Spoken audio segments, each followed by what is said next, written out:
ka nga sa tindahan? Ano po yung bibilhin ko, ma? Ito, sasabihin mo ha. Ano yun po?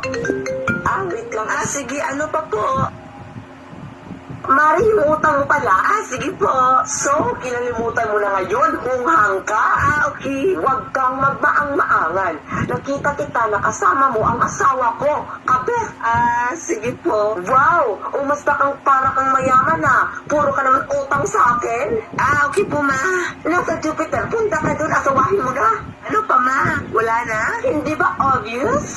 Sige po. Pabili po. Ano yon? Wait lang.